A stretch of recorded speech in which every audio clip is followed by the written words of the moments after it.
Palácio de Belém fica situado na zona ribeirinha de Lisboa, no centro histórico do bairro de Belém. Este monumento nacional serve de residência oficial do Presidente da República desde a implantação do regime, mas a sua história tem cerca de 500 anos. Com uma forte exposição solar, ao longo de todo o ano em múltiplas linhas de água, Belém reúne magníficas condições naturais e paisagísticas enfatizadas pelo Rio Tejo. No século XVI, abundavam nesta zona as quintas habitadas por cortesãos. Uma dessas quintas era precisamente a Quinta de Belém, que mais tarde passaria a chamar-se Palácio de Belém.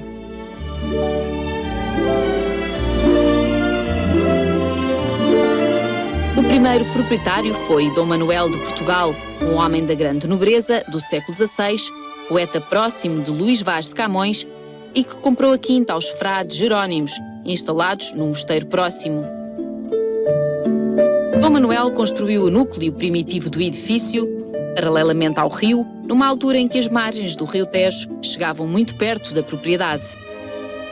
A quinta permaneceu na mesma família durante várias décadas, acabando por ser integrada na Casa dos Condes de Aveiras, por casamento já no século XVII. Com o terceiro Conde de Aveiras, Dom João da Silva Telo de Menezes, realiza-se uma importante campanha de obras em que a Casa Nobre e os respectivos jardins ganham um aparato barroco muito característico do século XVII.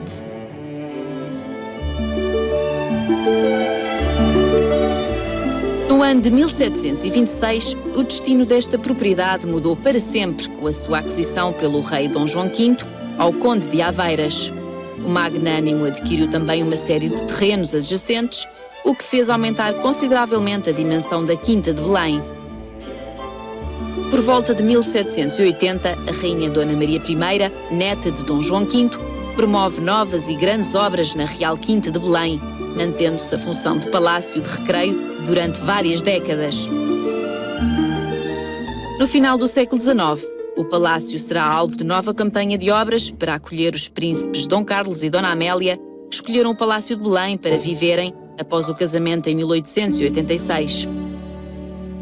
Durante 3 anos, Belém ganhou uma nova vida, até que a coroação de Dom Carlos levaria a família real a mudar-se para o Palácio das Necessidades. A partir dessa altura, o Palácio de Belém ficou reservado à instalação de convidados da família real, nomeadamente dos muitos chefes de Estado estrangeiros que passaram por Portugal durante o reinado de Dom Carlos. Após a implantação da República, em 1910, o Palácio voltaria a ganhar protagonismo com a escolha do edifício para a residência oficial do Presidente da República. Mas à luz dos princípios sociais e igualitários do novo regime, ficou decidido que o Presidente poderia morar no Palácio de Belém mediante o pagamento de uma renda mensal de 100 escudos, o que durou até 1928. Desde 1910, enfim, 1911, que este palácio passa a ganhar uma centralidade que o distingue de todos os outros palácios nacionais. Aqui todos os dias acontecem episódios que ajudam a construir e a fazer a história do nosso país, enriquecendo a história, mas também dando-lhe este papel de maior centralidade na nossa democracia. E por isso o Palácio de Belém é hoje, para além de palco de um sem número de acontecimentos e episódios históricos, é hoje um edifício que ganha um elan muito especial. É aqui que o Presidente da República tem a sua residência oficial, é aqui que recebe o Primeiro-Ministro, que recebe as demais individualidades que vêm à audiência ao Presidente da República, é aqui que são apresentadas as cartas credenciais dos diplomatas que são acreditados no nosso país, é também aqui que vêm todos os chefes de Estado estrangeiros apresentar cumprimentos ao Presidente da República e por aí fora. Portanto, o Palácio de Belém tem essa aura muito especial de centralidade, distinguindo de todos os outros palácios, independentemente de muitos desses palácios nacionais estarem também ao serviço do Presidente da República, nomeadamente para os banquetes de Estado, para as grandes recepções oficiais e por aí fora. Mas passemos à descoberta do interior do Palácio de Belém. Comecemos pela Sala das Bicas, muito provavelmente a sala mais mediática e conhecida de todos os portugueses, já que é aqui que ocorrem as conferências de imprensa transmitidas na televisão após as audiências concedidas pelo Presidente da República. O nome Sala das Bicas deve-se às bicas com carrancas de leão aqui colocadas provavelmente no século XVII, quando era proprietário do palácio o terceiro conde de Aveiras. Originalmente era uma sala aberta com uma varanda de entrada muito comum na arquitetura portuguesa mais popular. Servia de área de recepção e passagem para outras zonas da casa e, por isso, as bicas fariam sentido neste espaço. Aqui nada terá sido deixado ao acaso. O chão está coberto por um jogo de mármore preto e branco e nas paredes reconhecemos azulejos de oficinas nacionais do século XVII e XVIII. O teto é em formato de maceira com um revestimento a tela na qual se vê uma pintura dedicada à deusa Flora. Na decoração desta sala, confirma-se o gosto pelo período clássico na presença de bustos de imperadores e de heróis romanos dos séculos XVIII e XIX. Quando viveu aqui entre 1886 e 1889, o príncipe Dom Carlos decidiu prestar um tributo ao seu sexto avô, Dom João V, primeiro proprietário régio da casa, através dos panos de armas que tapam as portas. Com a implantação da República, retirou-se a coroa, mas mantiveram-se as armas de Dom João V. Entramos agora na sala de jantar. 2 dias antes da Revolução Republicana, a 3 de outubro de 1910, foi aqui que tomou lugar o último banquete real onde o rei Dom Manuel II recebeu o presidente brasileiro Hermes da Fonseca. Por regra, os banquetes de Estado são realizados no Palácio Nacional da Ajuda ou no Palácio Nacional de Queluz. Contudo, quando se trata de visitas de Estado com comitivas mais reduzidas, é nesta sala que se servem as refeições. O mobiliário da sala é já do século XX, embora inspirado nos modelos do século XIX. A enriquecer o ambiente, podemos ver algumas peças de baixela em bronze dourado, supõe-se que da autoria do cinzelador francês de renome Philippe Thomire. Datadas de finais do século XVIII e inícios do século XIX, estas peças mostram como naquele tempo as artes da mesa atingiram uma enorme sofisticação. Nas paredes, pinturas flamengas do século XVIII ilustram os 5 sentidos através de delicadas alegorias. Ao que consta, o alfaiate do muito conhecido Conde Ruhl terá manifestado vontade de participar num jantar na corte. O seu desejo é declinado e, como chacota da sua ousadia, o conde manda fazer uma peça à fábrica de porcelana Meissen para ser colocada sobre a mesa no dia do banquete, pois seria a única forma do alfaiate estar presente sob a forma de caricatura. É de referir que foi em Meissen, na Saxónia, que se fabricou a primeira porcelana na Europa no século XVIII. Até essa data, a porcelana era um segredo da China. Ao visitarmos diversos palácios portugueses, verificamos que são comuns alguns dos nomes dos artistas que participaram na sua construção ou decoração. É o caso do entalhador Silvestre de Faria Lobo, autor da talha do teto da Sala Dourada, o mais rico dos tetos do Palácio de Belém, obra da segunda metade do século XVIII. A talha encontra-se pontuada por 5 telas com temas mitológicos. No painel central, um concílio dos deuses e, nas restantes, Perseu a cortar a cabeça de Medusa, Perseu junto de Mercúrio, Ulisses atado à coluna e naufrágio provocado por Neptuno. O dourado é a cor dominante em toda a sala e, por isso, lhe empresta o nome. 2 vasos da manufatura de Sèvres de produção de 1800, que terão sido um presente de casamento de Luís Filipe, rei dos franceses, a Dona Maria II no ano de 1836. Na parede, uma imponente tela a óleo onde está representado Cristo triunfando da morte e do pecado. Datada do século XVII, esta obra é atribuída ao ateliê do grande pintor flamengo Peter Paul Rubens. Sentado sobre o túmulo, Cristo ressuscitado, coberto por um manto encarnado, pisa uma caveira e uma serpente, símbolos da morte e do pecado. Com a mesma carga espiritual, 2 anjos evocam a sua glória segurando um trompete e uma coroa de louros.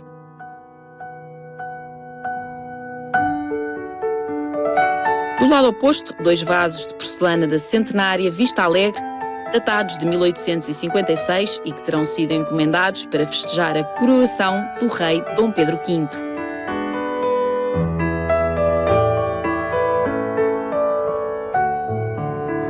Chegámos à capela do Palácio de Belém, um espaço habitual nos palácios portugueses, construídos até ao século XIX. A pintura do teto, realizada diretamente sobre o reboco, bem ao gosto do século XVIII, simula uma ferronnerie ou gradimento dourado. Em 2001, a capela foi restaurada, tendo sido acrescentada uma pintura alusiva ao Espírito Santo, reforçando o caráter religioso do local. No altar, uma pintura representativa do proto-barroco português, datada de cerca de 1635, do pintor André Reinoso, traz-nos a adoração dos pastores. Sobre o altar, 6 palmitos do século XVIII, invocações de São Pedro e São Paulo e dos 4 evangelistas São Marcos, com o leão, São Mateus, com o anjo, São Lucas, com o touro e São João, com a águia. Num registro completamente diferente, 2 esculturas portuguesas do século XV, atribuídas à oficina de Coimbra, evocam o espírito medieval, a Virgem do Leite e as Santas Mães, sendo o denominador comum a Virgem Maria. Aqui coabitam obras de várias épocas, com destaque para o conjunto de quadros dedicados ao ciclo da vida da Virgem Maria, pintados por Paulo Rego, no seguimento de uma encomenda direta feita pelo então Presidente da República, Jorge Sampaio, no ano de 2002. Paulo Rego, uma das artistas portuguesas mais importantes do nosso tempo, acabaria por oferecer estes quadros ao Palácio de Belém, enriquecendo assim o património deste palácio. Nestas cenas da vida da Virgem Maria, pintadas a pastel, reconhece-se imediatamente o traço de Paulo Rego. À sua maneira, a pintora trouxe-nos uma visão contemporânea de uma história que a arte clássica tantas vezes contou, desde a Anunciação do Anjo até a Assunção de Nossa Senhora ao céu. Nesta capela foi batizado o último rei de Portugal, Dom Manuel II, em 1889, bem como um dos filhos do presidente António Ramalhianes, em 1978, o último presidente a habitar aqui, até à data. Em 2002, creio eu, a artista Paulo Rego ofereceu para a capela do Palácio de Belém um conjunto de 8 pequenas pinturas, ou pequenos quadrinhos, como ela lhe chama, que ofereceu ao Estado português e que contam o ciclo da vida da Virgem Maria. Qual é a importância deste conjunto e porque é que eu refiro sempre que falo e que tenho possibilidade de referir uma peça do Palácio de Belém? Porque o Presidente Jorge Sampaio e os Presidentes da República, de maneira geral, têm tido a preocupação de acrescentar ao Palácio, seja por via da salvaguarda e das obras que se vão fazendo, seja por via da aquisição, por doação, por compra, por transferência, etc., de bens, tem tentado procurar mostrar que o Palácio é, como as pessoas, uma história que se faz dia a dia. E por isso, este conjunto de pinturas que a Paulo Rego ofereceu por encomenda do Presidente Jorge Sampaio, fazem parte de um conjunto muito importante de encomendas que, ao longo dos séculos, foram sendo feitas para este palácio. O conjunto de estatuária que o rei Dom João V aqui deixou, o conjunto de pinturas que para aqui vieram com o rei Dom João VI, o conjunto de peças absolutamente extraordinárias, Art Deco e Arte Nova, que foram adquiridas pelo rei Dom Carlos quando fez disto a sua residência, e depois os vários Presidentes da República que não só fizeram obras ou promoveram obras para a proteção e a conservação deste palácio, mas também para lhe acrescentarem algo de contemporâneo. E o atual Presidente, na sequência também do que tem sido uma tradição, tem no seu gabinete oficial peças de arte contemporânea que ajudam a explicar esta vivência do dia-a-dia. A nossa visita leva-nos agora até à Sala Império, cujo nome se deve ao estilo predominante aqui presente, o estilo Império. Desde as consolas, ao lustre, às várias peças de baixela de produção portuguesa e francesa ou aos apliques nas paredes. Uma estética que se generalizou por toda a Europa durante o período do Império de Napoleão, entre 1804 e 1815. Esta é a sala com o maior pé direito do palácio e marca o centro da fachada principal. No teto destaca-se um fresco de influência neoclássica. No painel central, uma alegoria ao rei Dom João VI atribuída a Máximo Paulino dos Reis, pintada por volta de 1820. Dom João VI é aqui representado como o Salvador. A moldura com o seu retrato é apresentada pela deusa da sabedoria, Minerva, e sobre ele incidem raios de luz vindos de Júpiter. Nas paredes, magníficos exemplares das tapeçarias de Porto Alegre.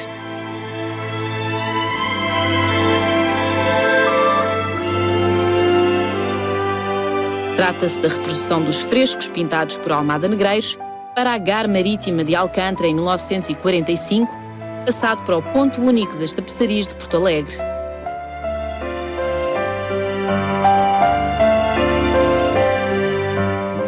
A Sala dos Embaixadores é mais um dos espaços que nos relembra que, embora este seja um palácio que já atravessou muitas épocas e outras vidas, a sua história continua a fazer-se todos os dias. É aqui que o Presidente da República recebe a apresentação de credenciais dos novos embaixadores. Esta cerimónia tem início no Pátio dos Bichos e reveste-se de aparato e formalismo militar, que inclui o toque do hino do país do embaixador, que inicia funções, e do hino de Portugal. A Sala dos Embaixadores é também usada para a atribuição de condecorações. Não esqueçamos que o Presidente da República é o grão-mestre das ordens honoríficas portuguesas. Quando se registram mudanças pontuais no governo, é também nesta sala que o chefe de Estado dá posse aos novos membros. A tomada de posse de um novo executivo acontece no Palácio da Ajuda. No final da monarquia era chamada Sala da Princesa, tendo sido usada pela Rainha Dona Amélia, a última rainha de Portugal. Mantém-se dessa época algum do trabalho em talha de Leandro Braga e decorações no teto da autoria de Eugênio Cotrim. Estão representadas as armas de Dom Carlos, da Casa de Bragança, e de Dona Amélia, vendo-se o escudo bipartido com as armas do seu marido e as armas da Casa de Orleans, a sua casa de origem. Nesta sala sobressai o magnífico lustre em cristal de Murano, adquirido em Itália no ano de 1863 por Dom Fernando II de Saxe-Coburgo-Gotha, rei consorte de Rainha Dona Maria II. Registra-se também os potes chineses da dinastia Qing, que datam de finais do século XVIII. Sobre o fogão de sala, um relógio de mesa do mestre relojoeiro de Belle, Jean-François, um nome muito importante da arte da relojaria do final do século XVIII. É feito em bronze dourado, mármores, porcelana, esmalte e vidro.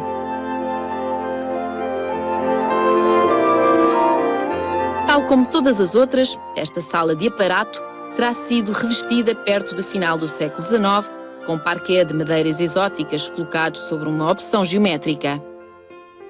A cobri-lo, um tapete de beiris, reproduzido através de um original que entretanto se deteriorou e que havia sido oferecido pelo Brasil em 1922 ao chefe de Estado português. A mobília desta sala é portuguesa e data de 1903. É da autoria de José Emídio, inspirada nas linhas de Luís XV. Este é o caminho que nos leva até ao gabinete de audiências do chefe de Estado. É aqui que o Presidente recebe todas as quintas-feiras o Primeiro-Ministro e aqui reúne com todas as individualidades e chefes de Estado estrangeiros que o visitam. A decoração tende a mudar consoante o gosto pessoal de cada Presidente, que tende a divulgar neste espaço obras de arte de artistas portugueses. Destaque para a cadeira dos leões, provavelmente a peça mais simbólica do Palácio, associada à figura do Presidente da República. Foi escolhida como cadeira de secretária pelo primeiro Presidente eleito da República Portuguesa em 1911, Manuel de Arriaga. Esta cadeira, atribuída ao marceneiro francês Pierre Dejean, terá sido feita para o rei Dom Pedro V no século XIX, e a sua carga simbólica é reforçada pelas duas cabeças de leão em bronze dourado, um animal muito associado ao poder. Desde Manuel de Arriaga, que esta tem sido a cadeira dos presidentes, alguns titulares do cargo fizeram-se inclusivamente representar em retrato sentados nela. Nas paredes, para além de uma secular tapeçaria de Bruxelas, vários exemplos de pintura portuguesa contemporânea. Carlos Botelho, Menés, João Queiroz e ainda Arpad Zen. Volta a estar presente um exemplar das tapeçarias de Porto Alegre, aqui um trabalho a partir de uma pintura de Rogério Ribeiro. Na mobília é de destacar um contador indo-português do século XVII, com embutidos de ébano e marfim, e uma cómoda papeleira de produção portuguesa de meados do século XVIII. Esta varanda, um dos ex-libris do Palácio de Belém, terá sido construída ainda no século XVII, durante as obras do terceiro Conde de Aveiras, embora toda esta parte do edifício tenha sido fortemente modificada na época de Dona Maria I, já no século XVIII. Os azulejos que compõem os 14 painéis desta varanda datam de épocas distintas, uns do século XVII, outros do século XVIII, e retratam episódios da mitologia, com destaque para cenas da vida de Hércules. Posicionada numa zona privilegiada, esta varanda oferece uma sensacional vista sobre o Rio Tejo. Por essa razão, e quando o clima o permite, a varanda é utilizada como extensão das salas em dias de recepções oficiais dadas pelo chefe de Estado. Integra a concepção original do Jardim de Buxo, designado noutros tempos por Jardim Grande ou Jardim de Cima. Este jardim continua até hoje fiel aos desenhos dos jardins do século XVIII, de desenho geométrico e em total simetria. O Palácio de Belém é, como eu costumo dizer, uma casa, uma grande casa, enfim, de feição renascentista, que, enfim, no seu conjunto é rara em Portugal. Tem uma feição muito italianizante, assim podemos dizer, e por isso tem nesse seu gosto uma particularidade muito grande, portanto distingue-se dos demais. Tem um enquadramento, não só, e temos que nos reportar ao século XVI, mas na atualidade, absolutamente extraordinário. Este enquadramento de sobrancelha-se relativamente ao Tejo, do qual se espraia.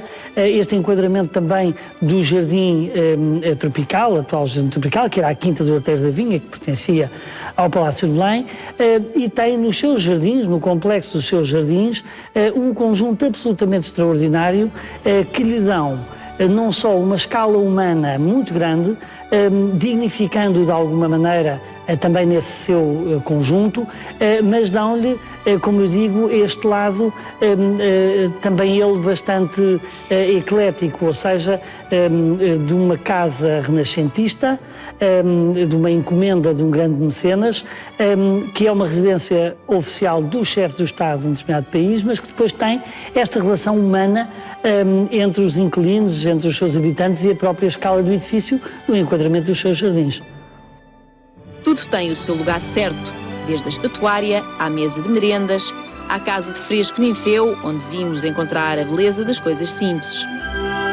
A opção das cores suaves, a delicadeza da peça feminina, o emblema heráldico da Rainha Dona Maria I e o equilíbrio dos estuques fazem deste espaço um lugar encantador.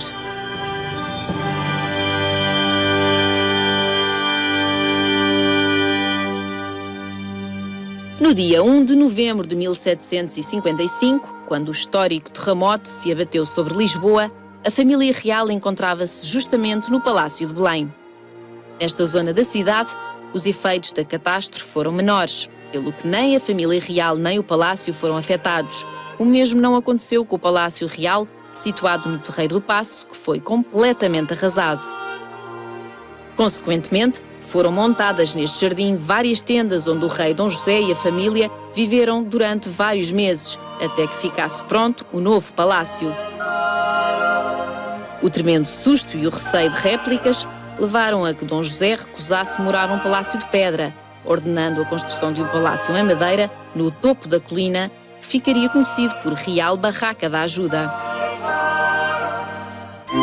A nascente deste jardim situa-se o Museu dos Coches, inicialmente concebido e usado durante décadas como picadeiro. Em breve este museu será transferido para um outro edifício, construído para esse propósito e localizado mesmo em frente ao atual. É importante relembrar que até meados do século XVIII o Rio Tejo chegava muito próximo da atual praça e do palácio, onde lá bem no alto, Afonso de Albuquerque, segundo vice-rei da Índia, mantém uma vista invejável sobre esta zona. A família real viajava de barco desde o Paço da Ribeira em Lisboa até à Quinta de Belém e desembarcava num cais situado mesmo em frente ao palácio. Toda essa área ribeirinha sofreu um importante aterro para instalar a linha do caminho de ferro de Lisboa a Cascais, inaugurada em 1892. Outros foram os tempos em que os animais selvagens representavam verdadeiras raridades e eram alvo de grande interesse e entusiasmo das populações europeias. Estas jaulas delimitam o lado norte do pátio e serviam para guardar bichos exóticos trazidos da Ásia, África ou da América.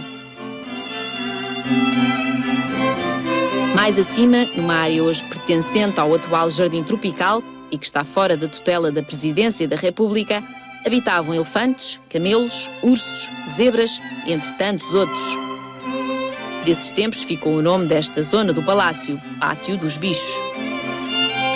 A fachada poente do palácio é ladeada por um jardim que repete o modelo do Jardim de Bucho e onde se destaca uma arcaria elegante a fechar uma praça, atribuída ao arquiteto Mateus Vicente de Oliveira, autor do Palácio de Queluz.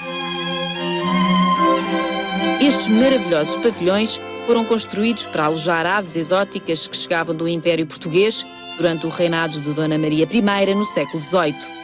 Através de documentos, sabe-se que por aqui terão passado desde canários, araras, papagaios, pássaros da Índia, águias, pavões, cisnes, tucanos e tantas outras espécies até então desconhecidas dos europeus. Bem no centro da cascata, fortificada por rochas, uma escultura de Hércules a dominar a hidra das 7 cabeças acentua ainda mais a atmosfera heroica que aqui se vive. Atualmente os pavilhões são dinamizados pelo Museu da Presidência da República, que aqui organiza exposições temporárias. O Museu da Presidência da República nasce numa iniciativa do Presidente Jorge Sampaio, que no início do seu mandato encontra reunidos num espaço do Palácio de Belém um núcleo de presentes de Estado que tinham sido oferecidos ao general Ramalhianes e decide que também os seus presentes de Estado devem ser deixados no Palácio e que se deve construir um espaço, um verdadeiro espaço de cidadania, de participação cívica e construído sobre os mais modernos conceitos museológicos e museográficos. É nessa altura que se decide criar, num espaço das antigas recadações e das salas de equipagens do Palácio de Belém, o espaço que é hoje o Museu da Presidência da República, onde todos os Presidentes da República, desde Manuel da Riaga até ao Presidente em funções, atualmente o Presidente Aníbal Cavaco Silva, todos os Presidentes da República pudessem estar representados, não só nas suas funções enquanto chefe de Estado, mas que fosse um espaço de representação da República Portuguesa, mas também um espaço onde se pudesse promover o estudo e a salvaguarda do património associado à República Portuguesa e aos Presidentes da República no seu contexto, enfim, político, biográfico, de carreira, como Presidente, enfim, que fosse um centro de estudos e é isso que hoje faz do Museu da Presidência da República, também ele um arquivo importante de história contemporânea portuguesa, mas é isso que faz hoje do Museu da Presidência da República um espaço, enfim, de referência no contexto dos museus nacionais. A terminar a visita, saliente-se o facto de o primeiro habitante desta casa, Dom Manuel de Portugal, ter mandado edificar na ala norte uma ermida para aqui ficarem instalados os monges franciscanos arrábidos. Essa zona corresponde à zona privada do Presidente da República e ainda hoje se designa por Arrábida. Outra curiosidade, para indicar a presença do Presidente da República no Palácio, é estiado o pavilhão presidencial, a bandeira exclusiva do chefe de Estado português, de cor verde, com o escudo nacional ao centro. Se é português, não precisa de grandes desculpas para visitar o Palácio de Belém. Sabe que depois de conhecer este espaço incrível, se encontrará um enquadramento perfeito para aproveitar tudo o que esta zona tem de melhor. Um passeio pelo Mosteiro dos Jerónimos, uma passagem pelo Centro Cultural de Belém e, claro, um lanche com os deliciosos pastéis de Belém a contemplar o Rio Tejo. Se não conhece Portugal, tem aqui a sugestão certa por onde começar.